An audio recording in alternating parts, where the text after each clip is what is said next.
الحمد لله نحمده ونستعينه ونستغفره ونؤمن به ونتوكل عليه ونعوذ بالله من شرور أنفسنا ومن سيئات أعمالنا من يهده الله فلا مضل له ومن يضلل فلا هادي له وأشهد أن لا إله إلا الله وحده لا شريك له وأشهد أن محمدًا عبده ورسوله يا أيها الذين آمنوا اتقوا الله حق تقاته ولا تموتن إلا وأنتم مسلمون يا أيها الناس اتقوا ربكم الذي خلقكم من نفس واحدة وخلق منها زوجها وبث منهما رجالا كثيرا ونساء واتقوا الله الذي تساءلون به والأرحام إن الله كان عليكم رقيبا يا أيها الذين آمنوا اتقوا الله وقولوا قولا سديدا يصلح لكم أعمالكم ويغفر لكم ذنوبكم ومن يطع الله ورسوله فقد فاز فوزا عظيما أما بعد فإن خير الحديث كتاب الله وخير الهدي هدي محمد صلى الله عليه وسلم وشر الأمور محدثاتها وكل محدثة بدعة وكل بدعة ضلالة وكل ضلالة في النار. أعوذ بالله من الشيطان الرجيم. لن تنالوا البر حتى تنفقوا مما تحبون. وقال النبي صلى الله عليه وسلم إذا مات ابن آدم انقطع عنه عمله إلا من ثلاث: صدقة جارية أو ولد صالح يدعو له أو كما قال صلى الله عليه وسلم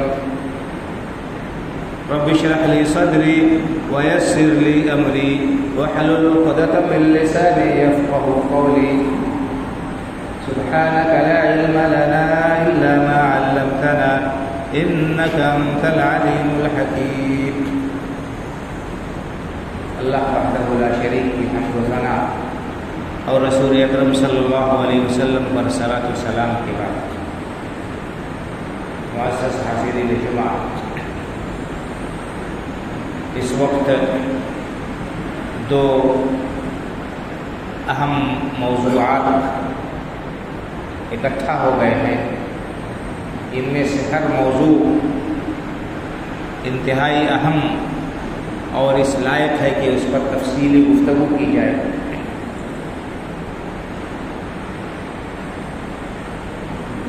ان میں سے پہلا موضوع ہے وقف کے تعلق سے اور دوسرا ہے عید میلاد النبی صلی اللہ علیہ وسلم کے تعلق سے. خطبے کا وقت محدود ہوتا ہے، اس لیے بہت تفصیلی گفتگو نہیں ہو سکتی. میری کوشش یہ ہوگی کہ اختصار کے ساتھ ان دونوں موضوعات کے تعلق سے کچھ باتیں آپ کے گوش گزار کروں. تو سب سے پہلے ایک انتہائی اہم موضوع جو اس وقت پورے ملک میں زیر بحث ہے اور امت اسلامیہ کے لیے بہت ہی اہمیت کا حامل ہے، وہ وقف کا موضوع. وقف کسے کہتے ہیں، وقف کی کیا تاریخ ہے اور اس کے کیا احکام ہیں، اور موجودہ جو بل پارلیمنٹ میں لایا گیا ہے وہ کس طرح سے اس پر اثر انداز ہوگا، یہ باتیں ہم کو جاننی چاہیے. تو سب سے پہلے ہم یہ جانتے ہیں کہ وقف ہے کیا، اس کی تاریخ کیا ہے، اس کی اہمیت کیا ہے. تو وقف کے معنی عربی زبان میں آتے ہیں روکنے کے. وقف کے معنی روکنے کے کسی چیز کو. اور شریعت کی اصطلاح میں وقف کس کو کہتے ہیں؟ وقف یہ اس کو کہتے ہیں کہ انسان کسی چیز کو اللہ کے لیے روک دے اور اس کو اللہ رب العالمین کے لیے وقف کر دے کہ اس سے جب تک وہ چیز باقی ہے فائدہ اٹھایا جاتا ہے. یعنی وہ چیز وہ جائیداد منقولہ بھی ہو سکتی ہے اور غیر منقولہ بھی ہو سکتی ہے. وقف کرنے والا اس سامان کو, اپنی ملکیت کو اللہ رب العالمین کی رضامندی کے لیے چھوڑ دے, دستبرداری اختیار کر لے, اللہ کے راستے میں اسے دے دے, اس شرط پر کہ اس چیز کو نہ بیچا جا سکتا ہے, نہ اس کو کسی کو بطور ہدیہ کے دیا جا سکتا ہے, نہ اس کا کوئی وارث ہو. وقف اللہ کے راستے میں کسی چیز کو اس طرح سے دے دینے کو کہتے ہیں کہ وہ چیز باقی رہے, وہ چیز باقی رہے اور اس سے فائدہ اٹھایا جاتا رہے. اس کو نہ بیچا جا سکتا ہے, نہ کسی کو ہدیہ کیا جا سکتا ہے, ہبہ کیا جا سکتا ہے, نہ واقف یعنی جس نے اس چیز کو وقف کیا ہے اس وقف کے جو وارث ہیں, اس واقف کے وارث ہیں, اس موقوفہ چیز میں ان کا کوئی حصہ نہیں ہوگا, ان کا کوئی حق اور ان کا کوئی جو ہے اس میں دعویٰ نہیں ہوگا. تو اس کو کہتے یہ ہے وقف کی اختصار کے ساتھ تعریف. اور یہ وقف اس کی تاریخ جب سے اسلام کا آغاز ہے تب سے وقف کی تاریخ پائی جاتی ہے, وقف پایا جاتا ہے. سب سے پہلے اللہ کے رسول صلی اللہ علیہ وسلم نے وقف کیا. آپ مدینہ منورہ تشریف لائے, آپ نے وہاں پر ایک زمین خریدی, مسجد کی بنیاد رکھی اور اس کو مسجد قباء کہتے ہیں. وہ جگہ اور جب سے وہاں پر مسجد بنی ہے قیامت تک وہ مسجد ہی رہے گی, اس کی حیثیت کو تبدیل نہیں کیا جا سکتا. اسی طرح سے آپ صلی اللہ علیہ وسلم نے مسجد نبوی کی تعمیر کی اور اسے عبادت کے لیے چھوڑ دیا گیا. اب اس پر کسی کا کوئی حق نہیں, قیامت تک وہ مسجد ہی رہے گی. اسی طرح سے اللہ کے رسول صلی اللہ علیہ وسلم نے اپنی وفات کے وقت اپنا ساز و سامان اور اپنی زمین اللہ رب العالمین کے راستے میں وقف کر دی تھی. تو خود اللہ کے رسول صلی اللہ علیہ وسلم نے وقف کیا اور صحابہ کرام رضی اللہ تعالیٰ عنہ مجمعین نے بھی اپنے چیزوں کو وقف کیا, اپنی چیزوں کو وقف کیا. اس سلسلے میں بخاری شریف کے اندر حدیث ہے, حضرت عبداللہ بن عمر رضی اللہ تعالیٰ عنہ راوی ہیں, وہ کہتے ہیں اپنے والد امیر المومنین حضرت عمر فاروق رضی اللہ تعالیٰ عنہ کے سلسلے میں کہ جب خیبر فتح ہوا تو وہاں پر ان کو زمین حصے میں ملی. تو حضرت عمر رضی اللہ تعالیٰ عنہ اللہ کے رسول صلی اللہ علیہ وسلم کی خدمت میں حاضر ہوئے اور کہا کہ اللہ کے رسول صلی اللہ علیہ وسلم مجھے خیبر میں یہ زمین ملی ہے, اب تک میرے پاس جتنی بھی چیزیں ہیں, میری ملکیت میں جتنی بھی چیزیں آئی ہیں, ان سب میں سب سے زیادہ قیمتی اور سب سے محبوب یہ زمین مجھ کو ہے, لیکن اس زمین کو میں اس کو اللہ کے راستے میں دینا چاہتا ہوں. تو اللہ کے رسول صلی اللہ علیہ وسلم نے فرمایا کہ اگر آپ ایسا کرنا چاہتے ہیں تو ٹھیک ہے, اس کو اللہ کے راستے میں دے دیجئے اور یہ کہ اس کی یہ زمین باقی رہے اور اس کے اندر جو پیداوار ہے اس سے فائدہ اٹھایا جاتا ہے. تو اس طرح سے حضرت عمر رضی اللہ تعالیٰ عنہ نے اس زمین کو وقف کر دیا اور یہ کہا کہ انہا لا تباع ولا تورث ولا تورث, کہ اس کو نہ تو بیچا جا سکتا ہے, یہ اللہ کے لیے زمین ہے, اس کی جو پیداوار ہوگی اس کے مصرف پہ انہوں نے بتا دیا, نہ تو اس زمین کو بیچا جائے گا, نہ کسی کو بطور ہبہ کے دیا جائے گا, نہ ہی میرے ورثہ کا اس میں کوئی حصہ ہوگا, اور اس کی جو پیداوار ہے وہ اللہ کے راستے میں فقیروں کو, مسکینوں کو, یتیموں کو خرچ کیا جائے گا. اور جو آدمی اس کا ذمہ دار ہوگا, جو اس کی دیکھ ریکھ کرے گا, وہ بھی اس پیداوار میں سے کھائے گا. ظاہر سی بات ہے جو اس کے بعد میں ذمہ دار ہوگا واقف کے زندگی میں تو وہ خود دیکھ ریکھ کرے گا, لیکن اس کے بعد کوئی آدمی جو ذمہ دار ہوگا اس کو یہ اجازت ہے، شریعت نے اجازت دی ہے، اور عمر جان نے بھی کہا تھا کہ اس مال میں سے جو پیداوار ہوگی، جو آدمی اس زمین کی دیکھ ریکھ کرے گا وہ بھی اس کی پیداوار میں سے کھائے گا، اس کے لیے بھی اجازت ہے، لیکن الگ سے کچھ رکھ نہیں سکتا، ولا متمول، اس میں سے بطور مال کے الگ سے کچھ نہیں رکھ سکتا، جیسے اور لوگوں کو دیا جائے گا ضرورت مندوں کو، اسی طرح سے وہ آدمی بھی اس میں سے اپنی ضرورت بھر لے سکتا ہے۔ تو یہ حضرت عمر فاروق رضی اللہ تعالیٰ عنہ نے اپنی زمین کو وقف کیا تھا اللہ کے راستے میں۔ اور اسی طرح سے بخاری مسلم کے اندر حدیث ہے، حضرت انس بن مالک رضی اللہ تعالیٰ عنہ راوی ہیں، کہتے ہیں کہ حضرت ابو طلحہ انصاری رضی اللہ عنہ مدینے کے بہت ہی مالدار صحابی تھے۔ مدینے میں انصار میں بہت ہی مالدار صحابی حضرت ابو طلحہ رضی اللہ تعالیٰ عنہ تھے۔ ان کے پاس میں بڑی زمینیں تھیں، بڑا باغ تھا، ایک باغ تھا مسجد نبوی کے پاس میں، اس کا نام تھا بیروحہ، باغ کا نام تھا بیروحہ،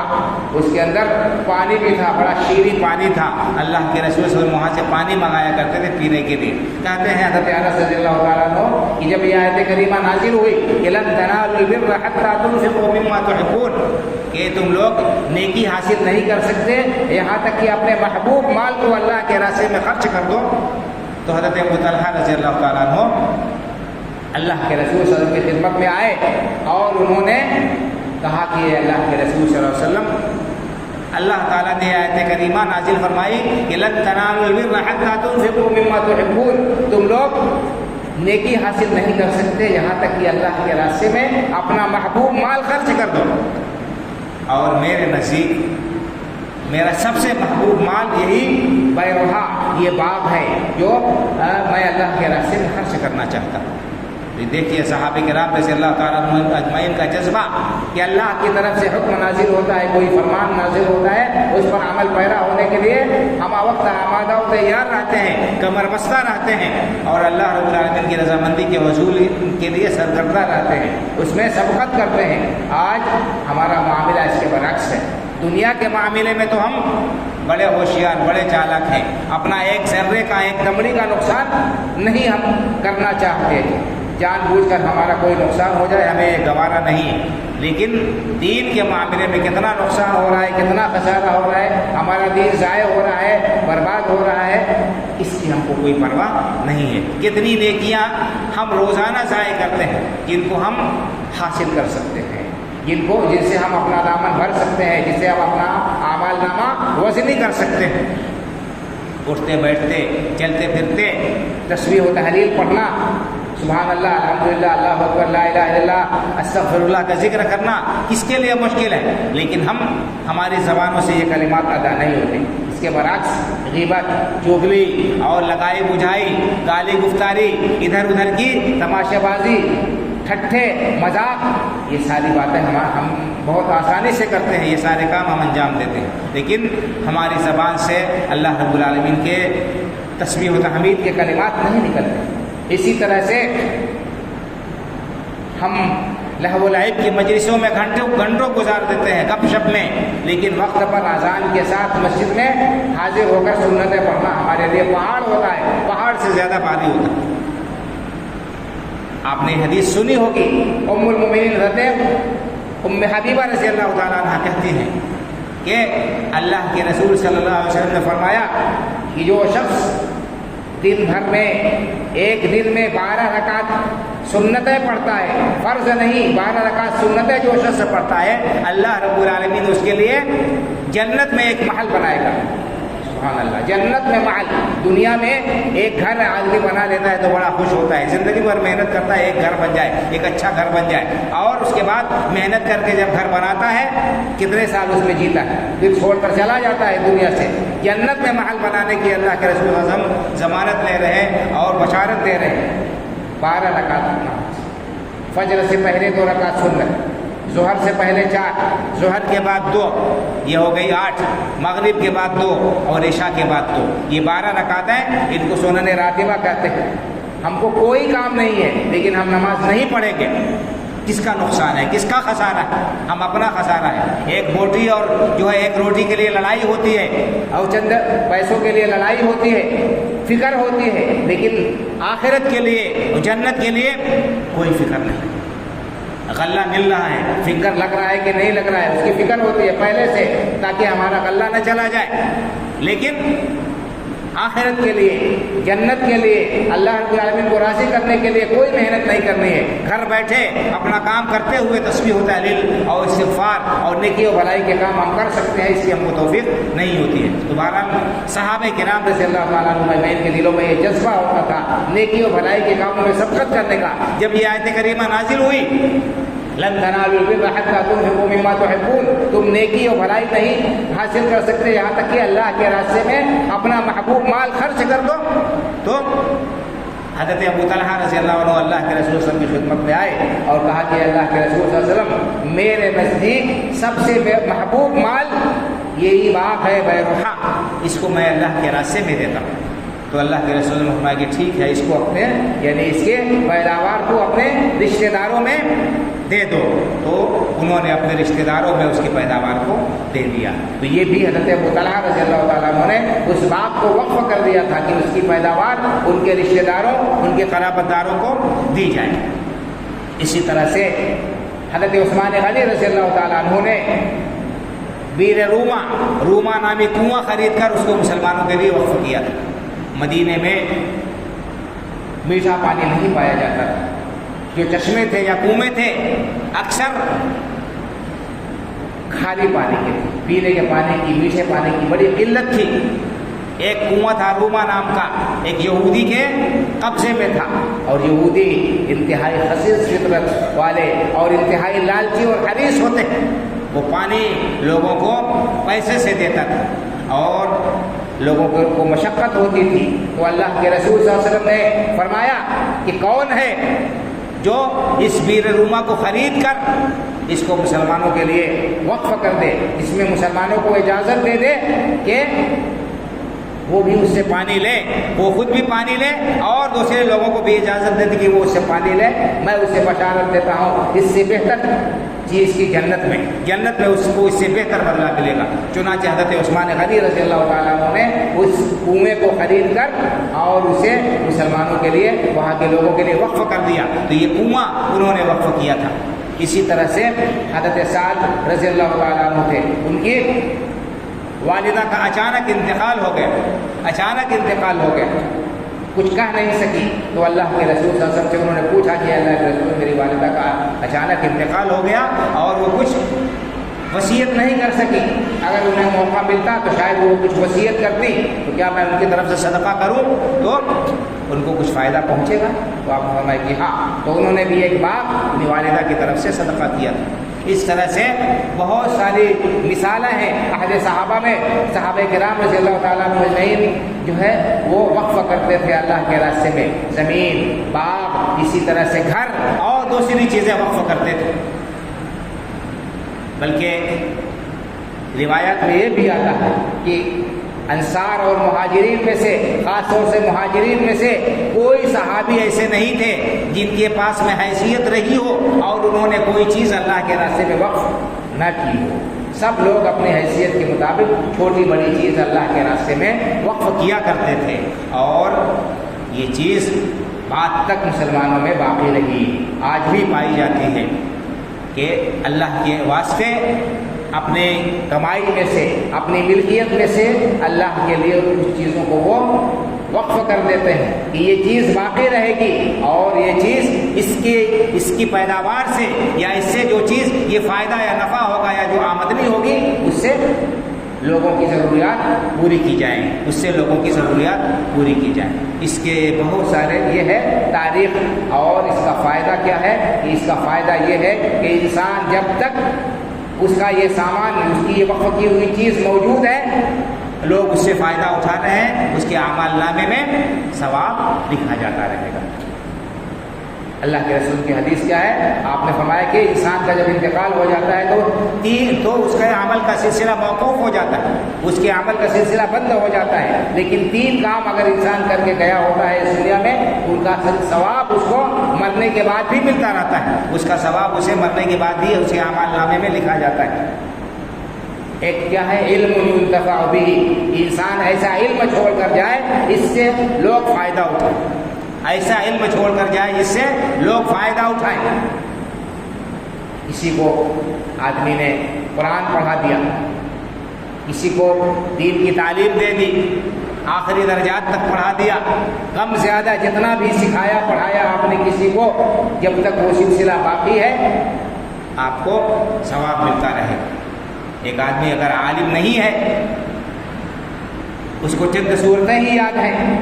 نماز کی دعائیں یاد ہیں، صبح شام کے اذکار یاد ہیں، وہی کسی کو سکھا دے، بتا دے اور ان کو پابند بنائے، ان کو بتائے کہ اس کو پڑھنا چاہیے اس طرح سے، تو یہ اس کو فائدہ ہوگا۔ جتنا علم پھیلائیں گے علم شریعت انسان کو، یا نفع بخش علم، اس سے فائدہ پہنچے گا جب تک وہ علم باقی۔ علم ينتفع به اور صدقۃ جاریہ یا صدقہ جاریہ۔ صدقہ جاریہ کی تفسیر علماء نے یہی کی ہے، وقف سے کوئی چیز چھوڑ گیا جو باقی ہے اور اس کے باقی رہنے کے بعد بھی لوگ، اس کے چلے جانے کے بعد بھی اس سے فائدہ لوگ اٹھا رہے ہیں۔ اور اسی طرح سے ولد صالح يدعو له، نیک اور صالح اولاد انسان چھوڑ کر جاتا ہے، تو چونکہ انسان کی اپنی کمائی ہے اولاد، اور انسان اولاد کی تربیت میں محنت کرتا ہے، ان کو صحیح تعلیم دیتا ہے، ان کو دین کے احکام پر عمل پیرا کرتا ہے، ان کو نماز روزے کا پابند بناتا ہے، اور ان کو خیر و بھلائی کے کاموں کی ترغیب دیتا ہے، ان کی تربیت کرتا ہے۔ اس لیے اس کا دخل ہے، جب تک یہ اولاد اس کی ہے زندہ اس کے لیے دعا کرتے ہیں اور جو ہے دین پر قائم ہے، اس کا ثواب والدین کے اعمال نامے میں ان کے کھاتے میں لکھا جاتا رہے گا۔ تو بہرحال اس سے بھی پتہ چلتا ہے کہ صدقہ جاریہ کی اور وقف کی کتنی زیادہ فضیلت ہے اور اس کا کتنا زیادہ اجر و ثواب ہے۔ اسی وجہ سے بھائی اور بزرگوں، شروع اسلام سے آج تک وقف کا یہ سلسلہ جاری اور ساری ہے۔ اور ہمارے ملک ہندوستان میں جیسا کہ اخبارات میں آتا ہے اور رپورٹیں بتاتی ہیں کہ اوقاف کی زمینیں اور جائیداد اتنی زیادہ ہے کہ اگر ان کا صحیح استعمال کیا جائے تو نہ صرف مسلمانوں کی بلکہ ملک کی کہ بہت بڑے حصے کی غریبی دور ہو سکتی ہے اور بہت کچھ رفاہی و فلاحی کام کیے جا سکتے ہیں۔ تقریباً 9 لاکھ ایکڑ زمینیں اوقاف کی ملک کے مختلف علاقوں میں پھیلی، ان کو مختلف طریقوں سے کام میں لایا جا سکتا ہے، اور گزشتہ زمانے میں بھی ان اوقاف کو مختلف کاموں میں لگایا گیا ہے۔ نہیں کہ صرف مسجد تک محدود رہا وہ معاملہ، بلکہ مساجد اور مدارس کے علاوہ اسپتال بنائے گئے اور دوسرے رفاہی و فلاحی کام کیے گئے، لائبریریاں قائم کی گئی بڑی بڑی، جہاں پر لوگ علم کے زیور سے آراستہ و پیراستہ ہوتے تھے۔ اسی طرح سے اور غریبوں اور مسکینوں کی اس کے ذریعے مدد کی جاتی رہی، اور بیواؤں اور یتیموں کا خیال کیا گیا، اسی سے سرائیں بنائی جاتی تھی، اسی سے یتیم خانے تعمیر کیے گئے، اسی سے اور بھی بہت سارے رفاہی و فلاحی کام انجام پائے۔ اگر یہ زمینیں جیسا کہ اخبارات میں ہم نے پڑھا ہے، بیانات سنے ہیں کہ ان کی ہمارے ملک میں ان کی مجموعی مساحت کتنی ہے، 9 لاکھ ایکڑ سے زیادہ ہے۔ ریلوے اور فوج کے بعد سب سے زیادہ زمینیں اوقاف کے پاس ہیں۔ اگر ان کا صحیح استعمال کیا جائے تو بتائیے کتنا بڑا فائدہ ہو سکتا ہے۔ جن پر لوگ بیٹھے ہوئے ہیں یا جو ایسے ہی پڑی ہوئی ہیں یہ زمینیں، اگر وہ مکانات ہیں ان کو تعمیر کیا جائے، ان کو کرائے پر اٹھایا جائے اور ان سے غریبوں اور ضرورت مندوں کی مدد کی جائے، جو زمینیں خالی پڑی ہوئی ہیں اگر وہ کاشت کے قابل ہیں ان میں کاشتکاری کی جائے، تو کاشتکاری کرنے والے جو لوگ ہیں جن کے پاس میں زمین نہیں ہے ان کا پیٹ بھرے گا، اور پھر اس سے جو پیداوار ہوگی بچے گی اس کو دوسرے لوگوں میں دوسرے مصرف میں صرف کیا جا سکتا ہے، وہاں پر اور بھی دوسرے رفاہی و فلاحی کام انجام دیے جا سکتے ہیں، بہت سارے فائدے ہم اٹھا سکتے ہیں۔ لیکن یہ ہماری غفلت ہے، یہ ہماری لا علمی ہے، یہ ہماری نادانی اور ناسمجھی ہے کہ ہم نے اتنی بڑی دولت کو ضائع کر دیا، یا تو ہمیں اس احساس ہی نہیں، یا تو ہمیں اس کی اہمیت اور قیمت کا اندازہ ہی نہیں، یا جن کو اندازہ ہے یا جن کے قبضے میں ہے انہوں نے اس کا صحیح استعمال نہیں کیا اور ان کا جو صحیح مصرف ہے اس مصرف میں صرف نہیں کیا۔ تو بہرحال یہ وقف کا معاملہ ہے۔ اس سے یہ پتہ چلا کہ یہ وقف جو چیز کر دی جاتی ہے وہ اللہ کی ہو جاتی ہے، اس میں کسی بندے کا کوئی حق نہیں رہ جاتا ہے، کسی بندے کا اس میں کوئی تصرف نہیں رہ جاتا ہے کہ وہ کچھ کر سکتا ہے اس میں، اسے بیچے یا اسے کسی کو ہبہ کرے یا وہ اس کے جس نے وقف کیا ہے اس کے ورثہ میں اس کو تقسیم کیا جائے، نہیں، وہ چیز اللہ کی ہو جاتی ہے، اس میں کسی طرح کا تصرف یہ درست اور جائز نہیں ہے۔ یہاں پر جو بل پیش کیا گیا ہے اس میں بنیادی جو اختلاف ہے وہ یہی ہے کہ یہ اس پہ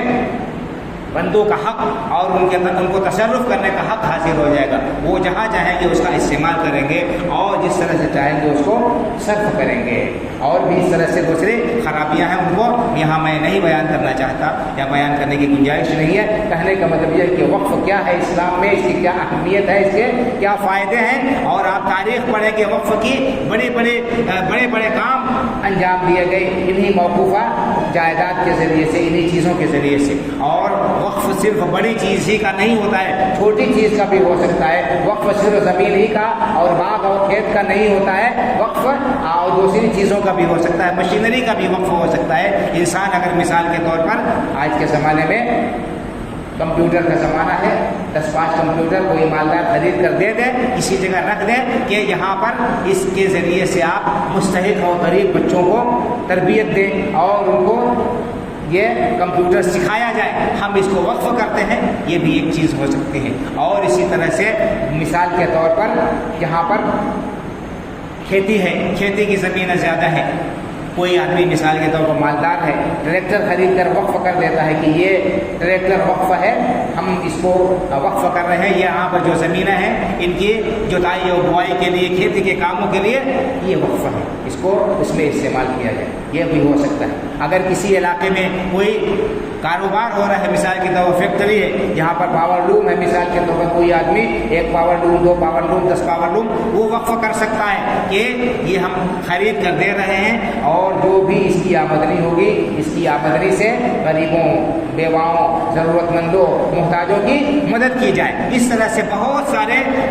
رفاہی اور فلاحی کام اس کے ذریعے سے ہو سکتے ہیں۔ لیکن جب ایک بار آدمی کسی چیز کو وقف کر دیتا ہے اور اس کو دے دیتا ہے تو پھر وہ چیز بندوں کی ملکیت سے نکل جاتی ہے، بندوں کا صرف اس پہ اتنا اختیار رہتا ہے کہ وہ اس کی دیکھ بھال کرے، اس کو ضائع ہونے سے بچائے، اس کو جو ہے برباد ہونے سے بچائے، اور اس میں جو کچھ اخراجات ہے اس کی آمدنی سے کیا جائے گا۔ اس کو نہ بیچا جا سکتا ہے، نہ اس کو کسی کو گفٹ کیا جا سکتا ہے، نہ اس کو جو ہے نہ اس کا کوئی وارث ہوگا، یہ وقف کا حکم ہے۔ اور اسی طرح سے اور بھی مسائل ہیں، آپ کو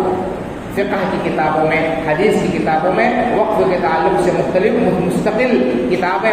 مستقل ابواب ملیں گے، اور ان میں ان احکام کو بیان کیا گیا ہے۔ انتہائی اختصار کے ساتھ میں نے یہ باتیں آپ کے سامنے رکھی ہیں، اور اسی سے ہم اندازہ لگا سکتے ہیں کہ اگر کوئی شخص اس وقف کو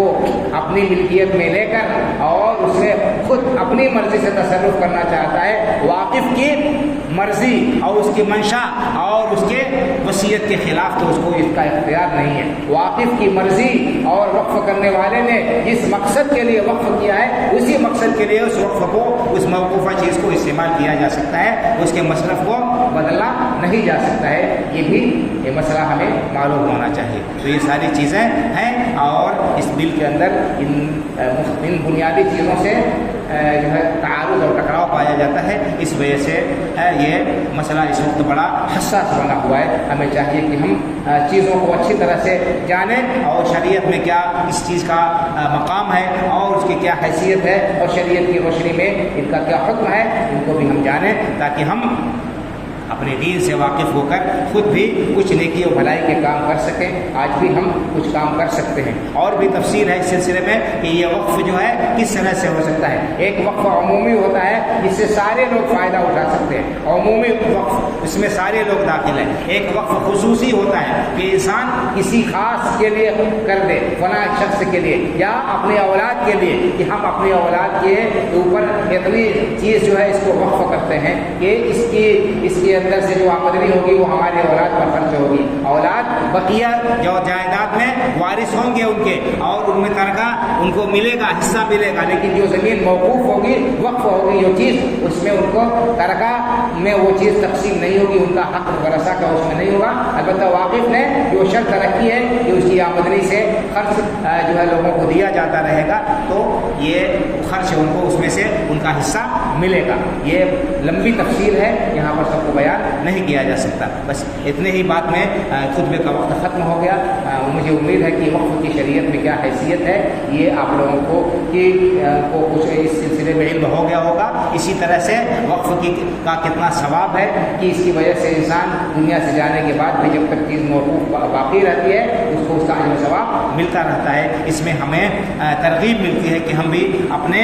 حیثیت کے مطابق اللہ کے راستے میں کچھ وقف کر کے جائیں. عرب ممالک میں اس کا بڑا رواج ہے اور دنیا بھر میں جو رفاہی و فلاحی کام ہو رہے ہیں ان میں ان اوقاف کا بہت بڑا حصہ ہے کہ لوگ دنیا سے چلے گئے اور انہوں نے چھوڑ دی جائیداد اور یہ وصیت کر دی کہ ہماری اس جائیداد سے جو آمدنی ہوگی اس سے کنویں کھودے جائیں گے. لوگوں کو جو ہے جہاں پانی کی ضرورت ہے وہاں پر ہینڈ پائپ لگائے جائیں, وہاں پر کنویں کھودے جائیں. تو وہاں پر ان کی وصیت کے مطابق کنویں کھودے جاتے ہیں, ہینڈ پائپ لگائے جاتے ہیں. کہیں پر وقف وصیت کر جاتے ہیں کہ ہماری اس موقوفہ آمدنی سے اس میں سے ہر سال قربانی کی جائے, تو وہاں پر قربانی کی جاتی ہے اور اس سے غریبوں اور ضرورت مندوں کا فائدہ ہوتا ہے. اسی طرح سے طلباء کے لیے وقف کر دیتے ہیں کہ اہل علم کے اوپر یہ چیز خرچ کی جائے, تو بہت سارے لوگ ایسے ہیں جو اس سے فائدہ اٹھاتے ہیں. بہرحال یہ وقف کے مجالات بڑے وسیع ہیں, وہ گفتگو کی تفصیل کی یہاں پر گنجائش نہیں ہے. اللہ رب العالمین سے دعا ہے کہ اللہ تعالی ہمیں صحیح دین کو سمجھنے کی اور اس پر عمل کرنے کی توفیق عطا فرمائے. اللہ تعالی نیکی و بھلائی کے کاموں میں ہمیں سبقت کرنے والا بنائے اور ہمارے سلف کی طرح سے ہمارے دلوں میں بھی اللہ رب العالمین کی رضامندی کے لیے عمل کرنے کا جذبہ پیدا فرمائے. آمین. اقول قولی ھذا واستغفر اللہ لی ولکم ولسائر المسلمین فاستغفروہ من کل ذنب انہ هو الغفور الرحیم.